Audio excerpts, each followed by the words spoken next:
Which way is forward? There we go. Okie dokie. As I've been introduced, I'm Hywel. I work here at AO. I'm in the Catalyst team, which deals with logistics and Android development and a bit of everything, really. Been here for a few months now. Feels like a lot longer with the amount I've learned since I've been here, but thoroughly enjoying it. And I thought I'd get up and talk at a load of people who are now all staring either at me or at the screen. So if you look that way, it makes it less scary for me. I should say I only put that at the top because everything I watch on Netflix, the more disclaimers there are, the more fun it's going to be. So I'm hoping that's the case here. And the partial nudity is only from the knees down, so don't worry, anybody. It's all fine. Right, this talk.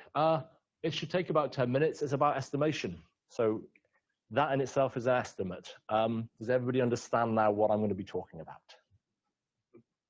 Ironically, what Callum's talked about has got a lot of crossover, so hopefully it'll all flow a little bit. Of course you don't. I've given you a little tiny introduction, and I've given you a time. I foolishly said I'll do a 10-minute talk, having no concept of what I was going to put into that talk, having not done a talk in this format before, and not having done it in front of this audience before. So let's be honest, the chance of it being 10 minutes is pretty slim. So let's add on a little bit here. Should be, I'm going to give you a range instead. I reckon I can waffle up for about 5 minutes about anything. All right, I don't think you're going to throw me out before 5 minutes, and I reckon that if I talk for an hour, by that time you'll all have gone. So we've got a range, which is good. End ranges give us something to work with. We know it's between there. I'm really comfortable with those ranges. I'm not scared of them. If anybody told me do a talk for that, no problem. So what's included? I'm going to talk to you about estimation checklists, categorization of work. What I'm not going to talk about is why to estimate, when to estimate, how to estimate. I'm not going to go into planning, poker, these sorts of things. I'm going to assume you guys all know what that is. And yeah, I'm not going to go into other techniques explicitly about how to come up with numbers, though I may touch on that as I go through the other stuff. If anybody has any questions at any point, please stick your hand up or shout out. If anybody wants to heckle, please do. It just makes it more fun for everyone. You know, random comments shouted out, just get everybody involved. I'm not the biggest fan of standing in front of everybody and talking. I like to have everybody involved. So, you know, if you have a question, shout out. If you have any extra information to add, shout it out. I'll learn stuff as well. I don't want to just give it to you. I want stuff back. I'm being selfish. It's about me. Cool. Right. Estimation checklists. Why am I talking about checklists? Quite a few months ago, I read a book called The Checklist Manifesto. Has anybody else read it? Woohoo! One person. It's a really interesting book that's kind of a novelization. It's very easy to read. It's essentially a 300-page book that can be distilled down into 4 words. Make your assumptions explicit. Okay? The way it gets to that, the book is written by a surgeon, and the surgeon determined that the world is getting really, really complicated. It's so complex. Back in the day, and I use that term completely ambiguously, and I'm not going to state when it was, surgery would be done by one really qualified doctor who'd come in, open up a body. That's how you open up a body. Okay, it's not like that. It's like that. Opens up the body, goes in, does a load of surgery. I'm not a qualified surgeon. I should, you know, opens up the body, does some work, sews it back up. Sewing's good, and that was great. Nowadays, that's not how it works. Every part of surgery has got so complicated. You have various experts. You have a heart expert, you have a lung expert, you have an anaesthetist, you have all these different experts. They're all stood around the body. They're all taking their turn to do their little bit. So complicated systems with multiple different people interacting. Does that sound familiar to anyone in technology? The problems, he goes into in this book, individual surgeons don't really make mistakes. The mistakes come at the seams between the people. When one surgeon hands over to another, has he taken out all of the wadding? It's a word. Wadding. Has he stitched up the organ and so on? So it's those assumptions that are made when one person hands over to another is where problems happen. And by introducing simple checklists, and they're really simple. You gave the idea that if you write down the points on your checklist, if you formulate these checklists and keep them up to date, all the simple things that will make mistakes are held in that, and it frees your brain up to do the complicated stuff. Does that make sense? Yeah? Excellent. Right. Ooh, I'm going to add some more detail. My range has changed slightly now because I'm already running behind. Hopefully we won't get to 20 minutes. Who's it for? So when you're writing an estimate, you've got to think about who it's for. If it's for internally for your team, it's different than if it's for an external stakeholder. I've tried to aim this for technical and non-technical audience. So this estimation that's on the board in a talk about estimation, meta, it's for all of you guys. So if at any point you disagree with any of it, please feel to leave quietly and not complain. Who's presenting it? It's me.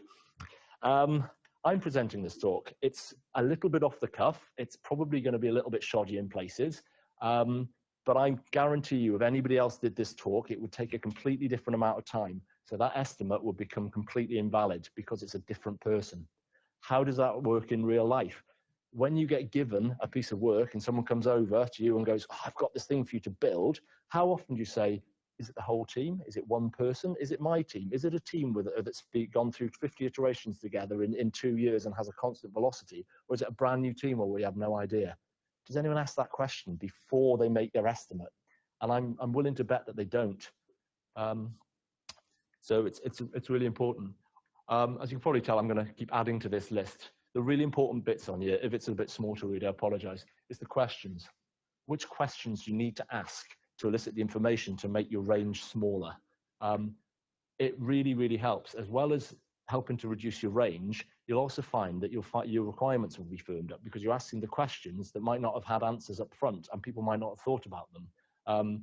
You ask who is it for, they might go, oh, that team's involved in that. If you ask what technology are you using, it's a question someone might not have thought about.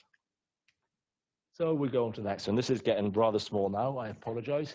What must be true for me to finish this in 10 minutes? That question is one of my favorite ones. What needs to be true? It's such a brilliant question because it changes a mindset. There's this idea with engineers that you go and ask an engineer, can I have that? And their response is, no. Can you do that? Can you do this for me in 6 months? Oh, it's impossible, can't do it. As soon as you say to yourself, it can't be done, you've shut down your brain, you've got rid of creativity, you're not coming up with ideas. Instead, what needs to be true for this thing? Well, we can do something. If you've got a period of time, you can do something. What needs to be true for you to do that? Well, maybe I need to, well, I'll put it on there. There must be less than 3 questions. So far, none, so we're on track. I must stick to this and not be distracted by talk about other things. Which reminds me, this time, dependent systems must work. So microphone's working, that's brilliant. The projector's working. These are things I assumed would work in order for my talk to work. What needs to be true? What in your day-to-day life when you're working on things to hit your estimates? What needs to be true? And you can put whatever conditions you need in there. You might say, what needs to be true for me to hit this? I need to double my team size and have time to skill the people up before I even start. You can put that in your estimate. It might never happen, but you can put it in there. There's a reason these fit in your hand, isn't there? So that you don't put them down. So, ask a question, checklist, done that, be explicit.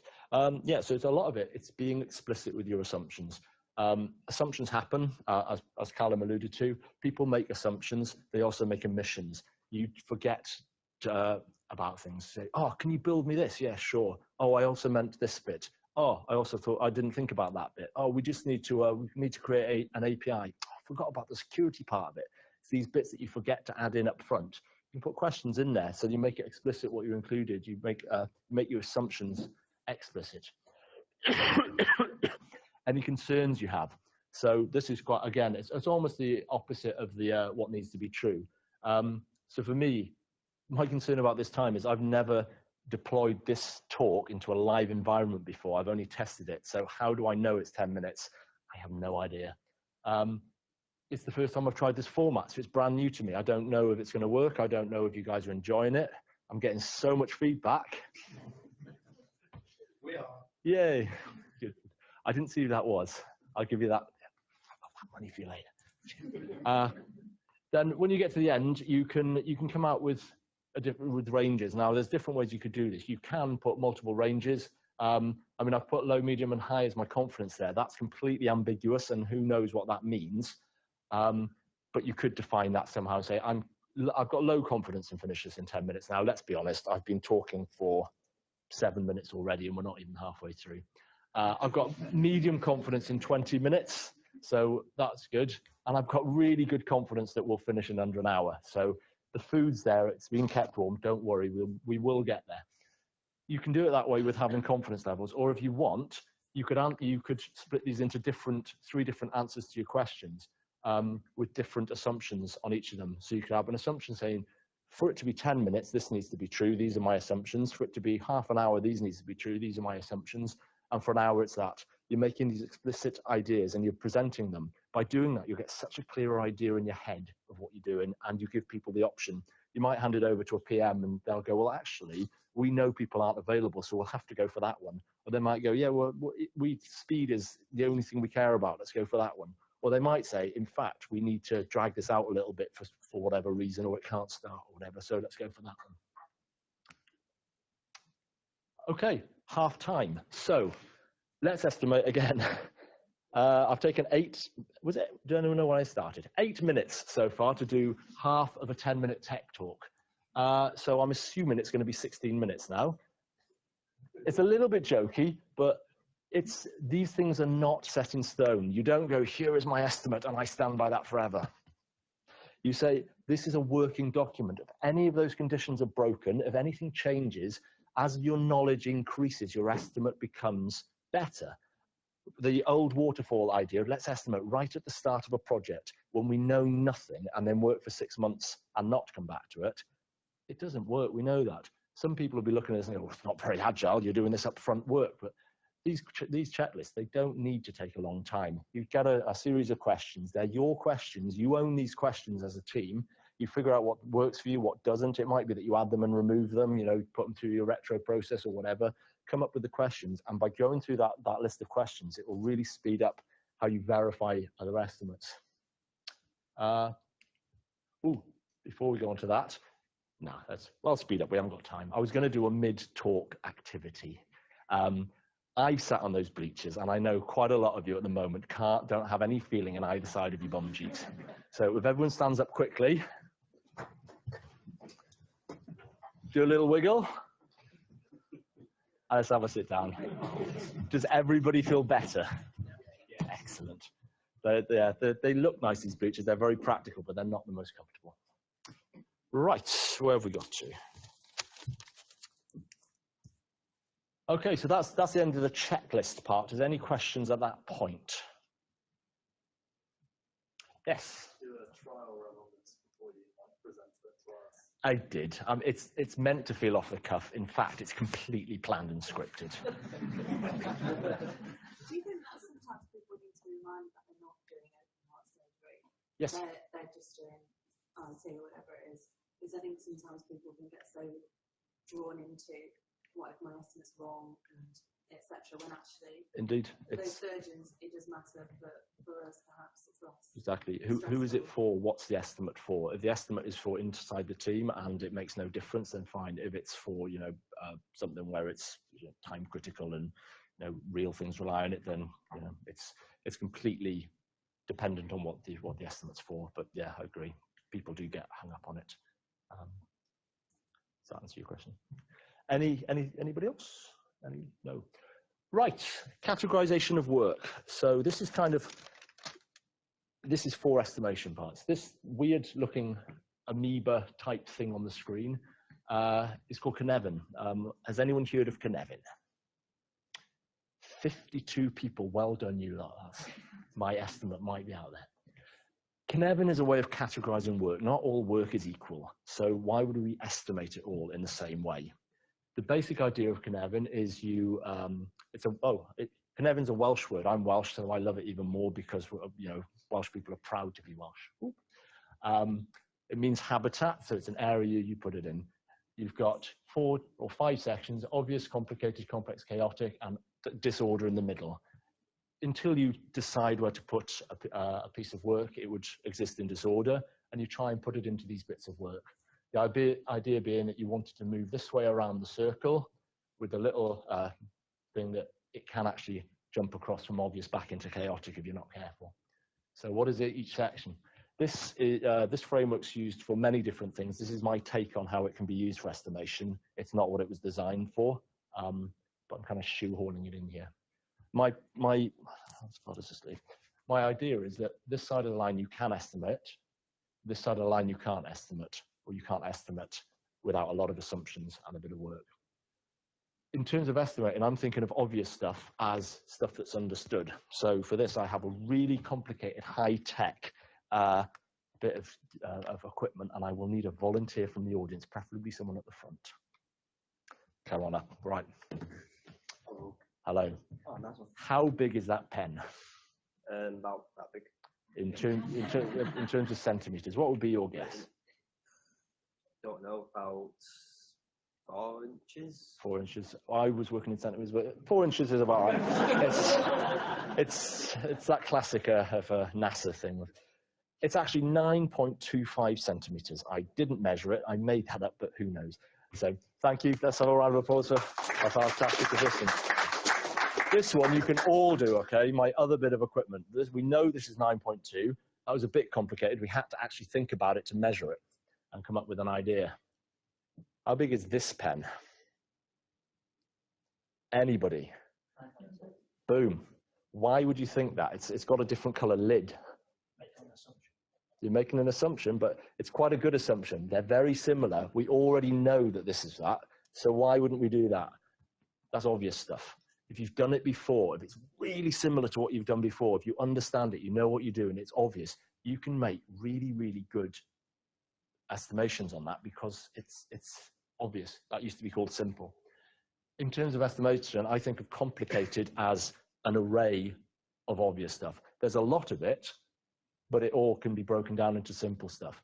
If you find when you categorize stuff, you think it's complicated, the first thing you should be looking is how can we split it into lots of obvious stuff? And it should all split in theory. You'll also probably find that as you do that, you'll think of other parts of it that you haven't thought of before. So this is the stuff where it's like, I want something that does this, this, this, and this. And you go, well, I know how to do each of these things. Let's break it up and let's estimate it. Complex. Complex is stuff where you don't know how to do it, but with a bit of work you could. So can you build, who could build me a really simple blog? Yep, awesome. Who could build me a simple blog with an angular front end? Cool, done it before, confident?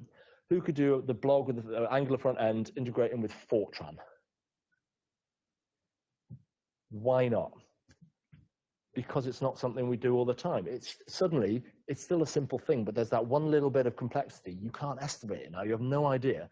But you could do a spike, you could do a bit of proof of concept, you could take that part of it that you don't know, which is how does Fortran integrate, and you can and by doing a bit of work, you can move it across into there. Estimating spikes, things like that, moving it around your wheel. It might be that it's difficult to do that. It might take more time and so on, but in theory, a lot of things we do, you can do a bit of investigation to find out. The fourth quadrant is chaotic. Now, chaotic, this is something you cannot estimate without doing it. You just have to do it. What time is the first goal going to happen in a football match? You cannot estimate that. It just has to be done. There's too many variables. It's just impossible. Just go and do it. And sometimes that's the only way. Things are on fire. You've got a P1 issue. The server's on fire. The sprinklers have come on. Everybody's screaming. And someone comes in. How long is it going to take you to fix it? That's a time when you don't care. It doesn't matter how long it's going to take. It just needs to be done. And I can't tell you until I do it. We've all had that. We've had a bug. Someone asks, how long is it going to take? I don't know, but it needs to be done. And the only way I can tell you is after I've done it. That's Cynefin. Any questions at all? Any thoughts? Any reactions? Excellent. That was me. That was estimation in 10 minutes, or was it 12? I was 16, or possibly more. Oh, last thing. Everybody's heard that. I had an interesting argument, and this comes to your point. I had an interesting argument with my father-in-law when he said, "Oh, always measure twice and cut once." I said, "Well, that's 3 things. If I cut once and then I cut again, I've only done 2 things. That's better, right?" And he went and couldn't argue, but yeah, it was. So in some cases, give yourself a bit of leeway, and actually, yeah, you can just do it. But the important bit is measure in different ways. How often do you see someone go, oh, measure twice? I'm going to get my tape measure. Yep, that's about a foot. Better measure it twice. Still about a foot. What's the chance of having done that wrong? But if you look at it and go, I'm guessing that it's about a foot, I'll do this just to prove it's about a foot, and maybe I'll measure it in a different way, you're far more likely to get a better estimate. There's no point doing the same estimate twice. It's just, what's the chance of you getting something wrong if you get it right the second time? Conclusion. I propose the majority of estimation inaccuracy is due to incorrect assumptions and simple omissions. If you don't forget about things you have to do, and if you get your assumptions right, you're probably going to get better estimates. Obligatory things, you can fax me, page me, or find me on CFAX. I've got a PO box. I'm Hywel. That was estimation. If you do want to ask any serious questions, just contact the organisers and they'll get through to me then. Thank you very much.